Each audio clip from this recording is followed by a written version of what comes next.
Olá, boa tarde. Veja os destaques de hoje do portal da Assembleia. Presidente da Lema, deputado Otelino Neto, anuncia a interiorização das transmissões da sessão plenária. Projeto de lei obriga empresas a vender acessórios na compra de um celular novo. 2 grandes fabricantes de celulares já foram notificadas pelo governo brasileiro por meio de um TAC. Na segunda reportagem da série sobre saúde mental, veja como identificar a depressão em crianças e os desafios enfrentados no dia a dia pelas pessoas surdas. É agora no portal da Assembleia.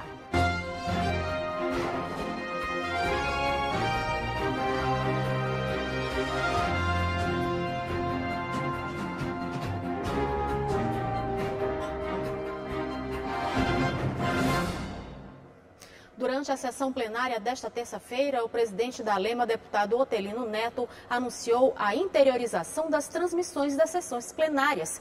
Quem acompanhou a sessão e traz os detalhes para a gente é a repórter Milena Dutra. Milena, boa tarde.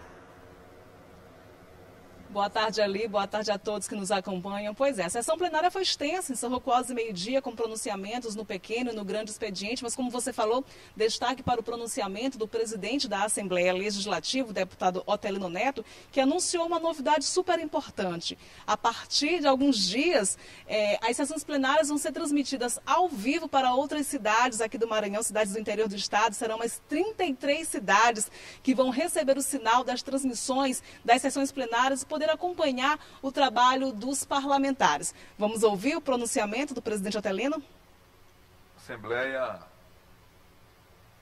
em breve, espero ainda esse mês de outubro, vai passar a transmitir as sessões para todas as cidades do Maranhão em TV aberta, todas as cidades do Maranhão acima de 40 mil habitantes. Então, hoje, a TV Assembleia, as sessões, por exemplo, eu me refiro especificamente às sessões ordinárias, sessões solenes, elas são acompanhadas via internet ou via TV paga, TV por assinatura. E nós vamos, a partir desse mês,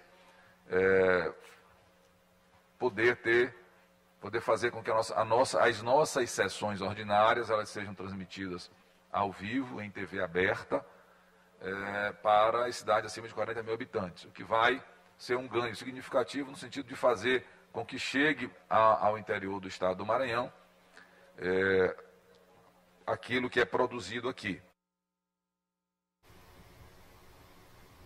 Pois é, com a novidade, serão mais de 2,5 milhões de pessoas que passarão a ter acesso às sessões plenárias pela TV aberta. Lembrando que só na região metropolitana de São Luís, onde a gente já tem audiência, já é mais de 1,5 milhão de pessoas que têm acesso às sessões plenárias da Assembleia Legislativa. O pronunciamento do deputado Otelino Neto, presidente da Assembleia, foi destaque, como eu disse, e à parte, vários deputados estaduais elogiaram a iniciativa da Assembleia Legislativa por meio da Diretoria de Comunicação de ampliar o alcance das sessões plenárias a outros municípios do interior do estado. Vamos ouvir o pronunciamento do deputado estadual Marco Aurélio? Esse anúncio que Vossa Excelência faz não é pouca coisa, não. É algo revolucionário para esta casa. E faço questão de destacar.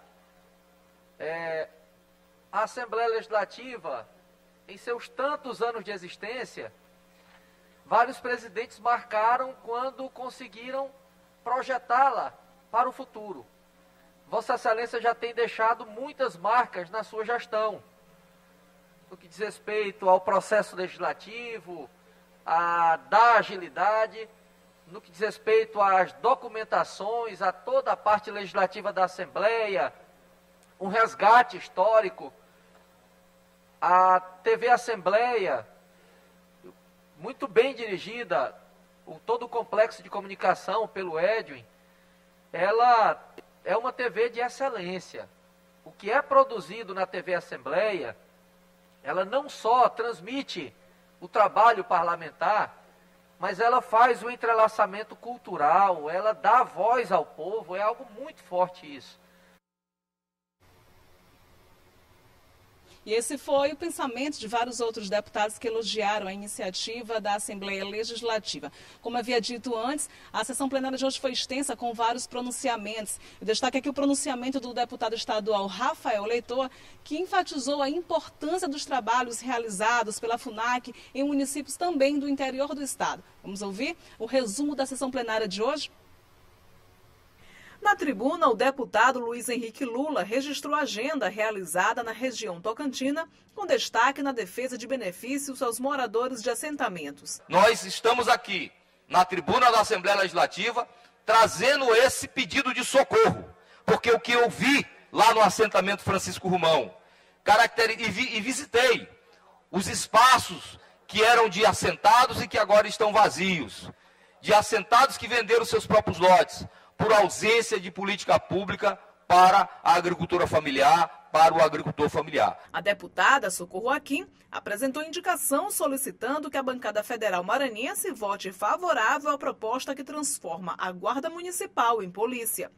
Essa PEC, ela consta da reforma administrativa e que ora está em tramitação no Congresso Nacional, a qual indicará ou incluirá as GCMS, que são as guardas municipais do Brasil inteiro, no inciso 7º do caput do artigo 144 da Constituição Federal, dando assim o reconhecimento de natureza policial.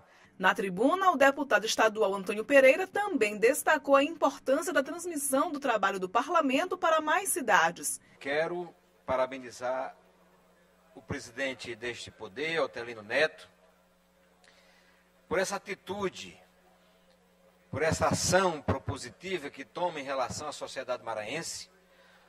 Como eu sempre tenho dito, que é um presidente que tem aproximado o poder legislativo da sociedade maranhense, e esta é mais uma prova disto, dando a oportunidade, deputado Arnaldo Melo, daquelas pessoas que não têm a condição de contratar mensalmente um canal fechado, em canal aberto, poder acompanhar as nossas discussões aqui na Assembleia Legislativa em tempo real. Durante o pronunciamento, o deputado Rafael Leitoa destacou a importância da implantação de unidades da FUNAC no estado. Nós, em 2015, o governo Flávio Dino, quando assumiu o governo, nós tínhamos apenas 8 unidades da FUNAC. Hoje, no ano de 2021, nós temos 12 unidades, inclusive interiorizando essa entidade que ajuda muito esse órgão nessa situação tão difícil que é a reeducação dos jovens em conflito com a lei. Finalizando a sessão plenária desta terça-feira, o deputado estadual Vinícius Louro falou sobre a realização de vaquejadas no interior do Maranhão. Quando se trata do esporte de vaquejada, onde eu sou defensor ferrenho, aqui na Assembleia Legislativa, defendendo o esporte de vaquejada por entender que é um esporte, é uma cultura e gera emprego e renda à nossa população. Daqui a pouquinho a gente volta a chamar Milena Dutra. E na reunião da Comissão de Constituição, Justiça e Cidadania da Assembleia Legislativa, os parlamentares aprovaram projetos de lei do Executivo e Judiciário. Ao todo, 40 itens foram analisados hoje. Na reunião desta terça-feira, 40 itens foram analisados pelos deputados, entre projetos de lei, moções e vetos. Entre os aprovados estão o projeto de lei do Executivo, que institui micro-regiões de saneamento básico, e do Judiciário, que altera a lei complementar, que trata do Código de Divisão e Organização. O presidente da Comissão de Constituição, Justiça e Cidadania da ALEMA fez um balanço da reunião. São projetos que visam a melhoria da população do Maranhão. Mais uma vez agradecer aos pares aqui da nossa sessão aqui deliberativa da Comissão de Constituição e Justiça, de modo que a gente dá celeridade aos processos para que sejam encaminhados para o plenário desta casa e, sendo aprovados, possam ajudar a população do Maranhão. Foram projetos do governo, do Poder Executivo, do Poder Judiciário e também oriundos dos parlamentares que estão sempre buscando o melhor para a população do Maranhão. E veja no próximo bloco, o projeto de lei obriga empresas a vender acessórios na compra de um celular novo. E na segunda reportagem da série sobre saúde mental, você vai saber como identificar a depressão em crianças. Você acompanha logo após o intervalo.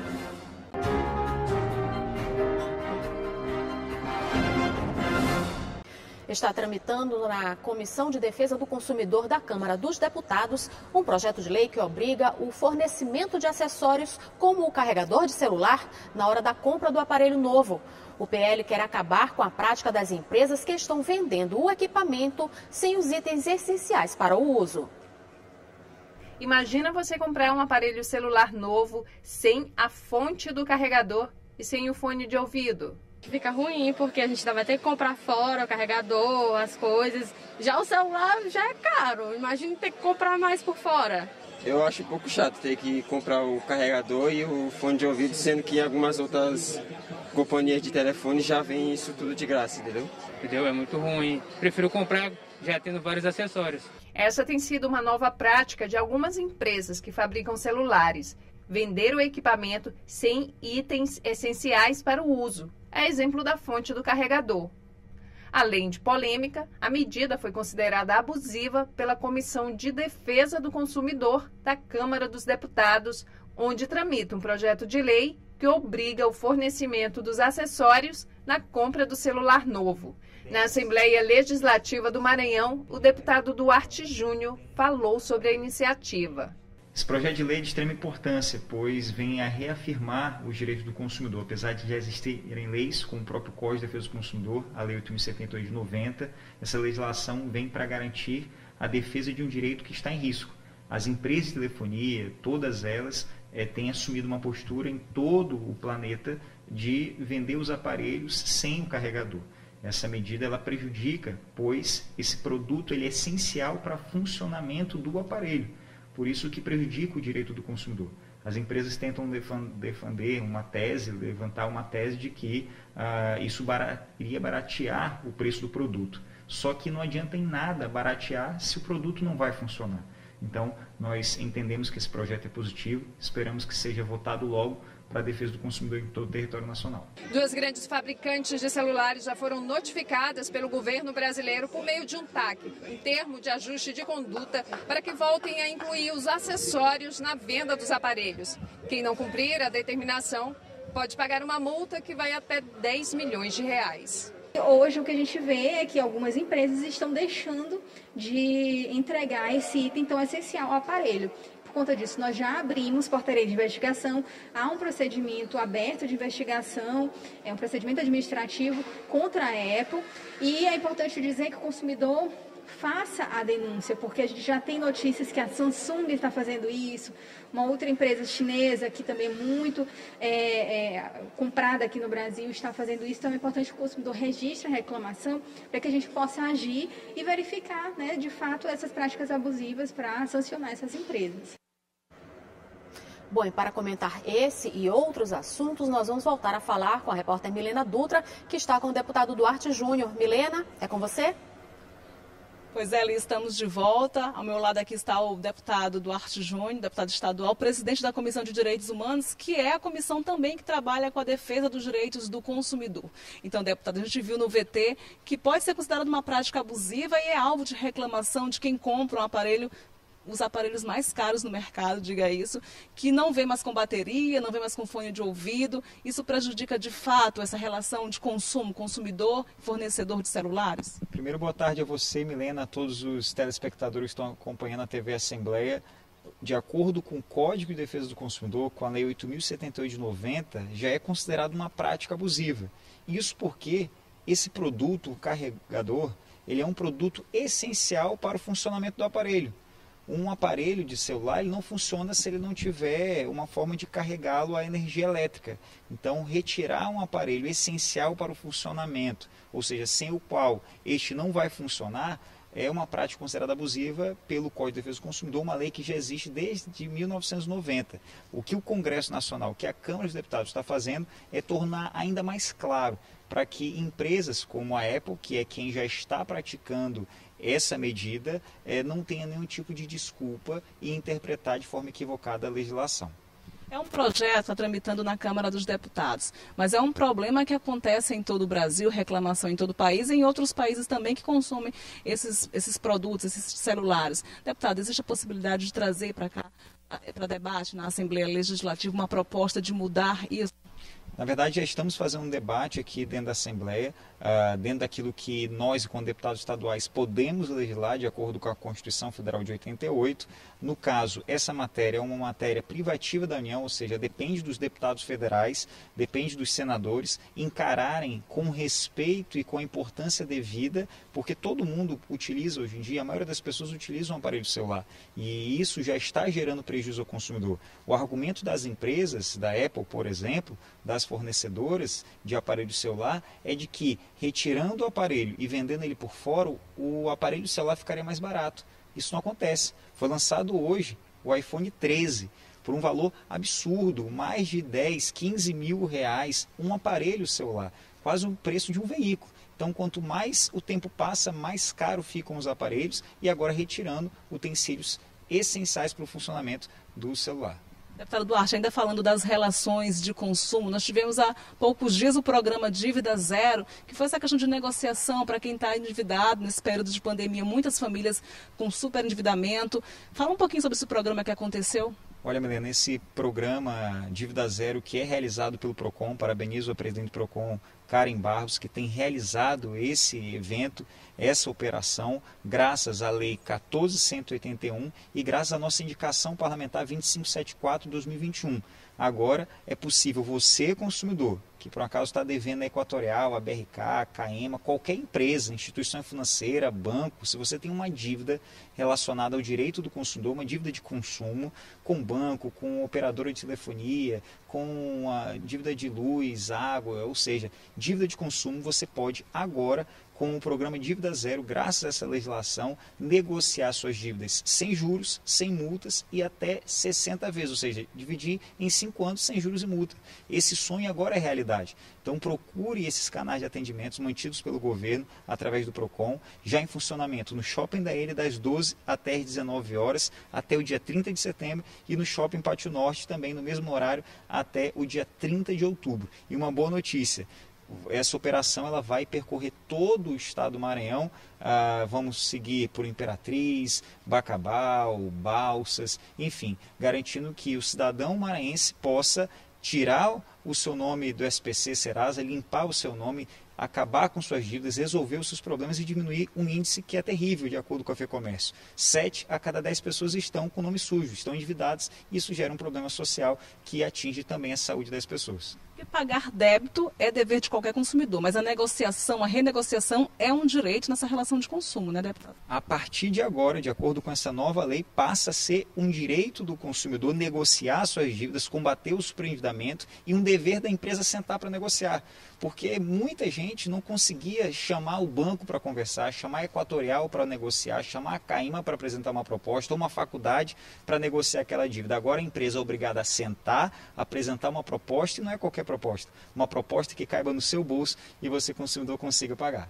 Agora, assim, mudando de assunto, nós temos um projeto, uma iniciativa que está dando super certo, que é o Mais Saúde Animal, castração de animal, vacinação de animal, de autoria sua, que está dando super certo na região metropolitana de São Luís, que já vai para o interior do estado. Fala um pouquinho sobre esse projeto. Esse é um projeto que muito me alegra mesmo, porque eu sou pai de pet, muita gente sabe, pai da Judite, uma pincher linda, que é toda carinhosa, e eu sei da importância da defesa animal. Aqui mesmo na Assembleia tem uma grande amiga que é a Márcia, que é uma grande defensora da causa animal, sempre clamava por projetos como esse. Logo que eu cheguei na Assembleia, sempre falava que a gente devia fazer um projeto sobre a defesa animal.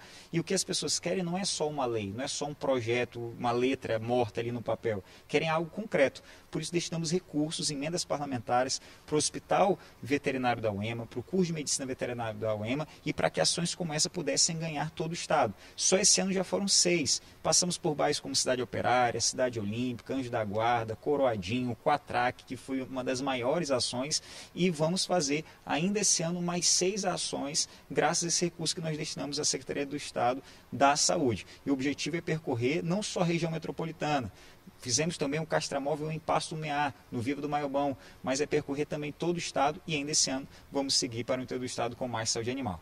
Deputado, muito obrigada pela sua participação, boa tarde. Aí nós conversamos agora há pouco com o deputado estadual Duarte Júnior, que é presidente da Comissão de Direitos Humanos. Falamos um pouquinho sobre os direitos do consumidor e também sobre um projeto bem legal que é o Mais Saúde Animal.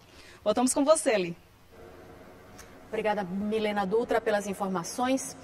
E a depressão, que sempre foi associada a um mal que atinge adultos, hoje em dia afeta mais de 7% das crianças e adolescentes de até 14 anos no Brasil.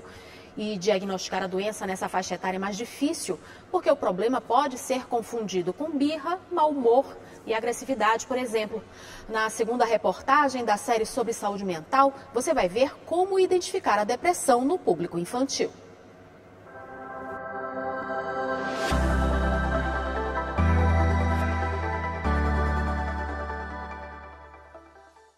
Até os 6, 7 anos, boa parte das crianças mantém a fase do pensamento mágico, onde tudo é novo e passa a ser uma descoberta. As dificuldades de simbolizar algo são mais difíceis. Por isso, nessa fase, a ideia de morte é limitada e não envolve uma emoção especial. Mas os sintomas de depressão entre as crianças já podem existir e os sinais da doença são bem diferentes dos adultos. Por isso, é importante ficar atento a alguns sinais como rosto triste, olhos sem brilho, corpo caído e frágil como se estivessem sempre cansado e olhando vazio, falta de vontade de brincar sozinha ou com outras crianças, muita sonolência, cansaço constante e birras sem razão aparente. Estatísticas mostram que o índice de depressão infantil no Brasil varia entre 0,2% a 7,5% para crianças abaixo de 14 anos. Na idade pré-escolar, a ocorrência é menor do que na fase próxima da adolescência. Situação agravada pela pandemia. Segundo um estudo divulgado pela Faculdade de Medicina de São Paulo, 1 em cada 4 adolescentes e crianças apresentaram sinais de depressão e ansiedade nesse período. Para enfrentar essa situação, é preciso investir em prevenção, criar redes de apoio a pessoas que não conhecem a doença ou têm preconceito. Aqui no Maranhão, o Ministério Público tem oferecido auxílio a quem precisa de cuidados, principalmente em tempos de pandemia, em escolas da capital.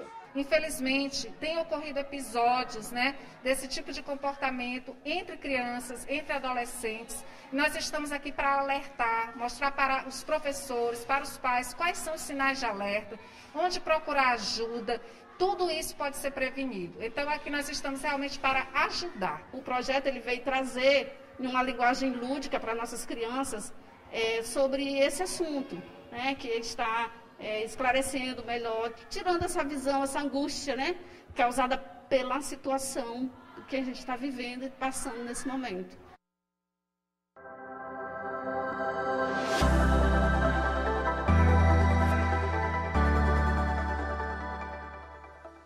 E amanhã você vai ver como identificar a depressão entre os idosos. E veja no próximo bloco, no Dia Nacional do Surdo, os desafios que ainda atrapalham o dia a dia desse público no Maranhão. A gente volta já.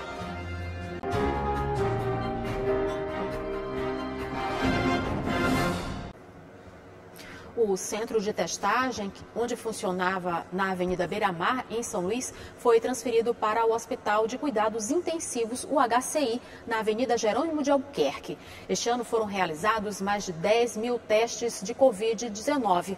O público atendido no centro de testagem são de idosos com mais de 60 anos, profissionais da educação, da saúde, da segurança, além de pessoas com deficiência ou doenças crônicas. O agendamento de testes é feito pelo site do Procon ou pelo Disque Saúde, no número 31 90 90 91. Incentivar a inclusão e o uso da língua brasileira de sinais são o principal foco do Dia Nacional do Surdo. Apesar das barreiras já vencidas, o preconceito e principalmente a falta de empatia continuam sendo os desafios enfrentados por essa população, que soma cerca de 10 milhões de pessoas no país. O Hospital do Servidor, em São Luís, trabalha com a inclusão para mostrar a importância dos surdos também para o mercado de trabalho. O Dia Nacional do Surdo foi comemorado pela equipe do Hospital do Servidor. A direção realizou uma programação voltada para os 15 funcionários surdos que atuam na instituição. A ideia foi chamar a atenção para a importância da inclusão e incentivar o uso da língua brasileira de sinais. Dia 26 de setembro se comemorou o Dia Nacional dos Surdos. nada melhor do que um momento como esse aqui no Hospital dos Servidores para que a gente dê ênfase a isso. E a gente faça um trabalho que demonstre a todos os nossos companheiros e todos os nossos colaboradores a importância da empatia. A gente saber se colocar no lugar do outro. As primeiras tentativas de inclusão de pessoas surdas são do período imperial. Dom Pedro II criou a Escola de Surdos no dia 26 de setembro de 1857. A data foi escolhida para celebrar a luta. É um imenso prazer ter essa equipe atuando nas nossas diversas áreas, né? Eles estão num processo de inclusão nacional e nós aqui não poderíamos ser diferente. Então nós temos o surdo atuando dentro da farmácia, o surdo atuando dentro da higienização hospitalar e mostra que eles são profissionais igual aos outros. E alguns até têm uma competência muito superior que os demais. Então a importância deles dentro da sociedade ela é fundamental. Para nós isso é muito. A Luziane Silva perdeu a audição quando ainda era criança após um acidente. Precisou se adaptar ao mundo da comunicação dos sinais e a vencer o preconceito. Há 5 anos trabalha como assistente administrativa no hospital. Anteriormente eu não tinha inclusão. Dentro do hospital não tinha. As pessoas falavam comigo, existia um grupo de surdos, mas parece que os surdos não tinham orgulho, ficavam meio tristes. Com o passar do tempo foi difundindo e hoje existe a inclusão. Eu sinto orgulho, eu sou surda, eu sou feliz, eu trabalho aqui junto com ouvintes, interagindo. Não tem preconceito aqui, não tem discriminação. Apesar dos avanços e leis existentes, as pessoas surdas ou com deficiência ainda enfrentam inúmeros desafios. É que ainda falta empatia, que é se colocar no lugar do outro, e respeito, para que a verdadeira inclusão alcance quem precisa. Também a equipe de as coordenações dos hospitais, dos locais, dos chefes, vistoriarem todos os locais, olhar como está acontecendo. Que em alguns lugares precisa sim acessibilidade. Existem alguns problemas com ouvintes, outros tipos de pessoas também de deficientes. Isso é normal que aconteça. Eu fico triste quando isso não acontece. Falta mais difusão da língua de sinais, falta mais empatia, precisa parar e pensar. E o portal fica por aqui. Para rever as reportagens de hoje, acesse o site al.ma.leg.br/tv. Ótima tarde para você, a gente volta a se encontrar amanhã.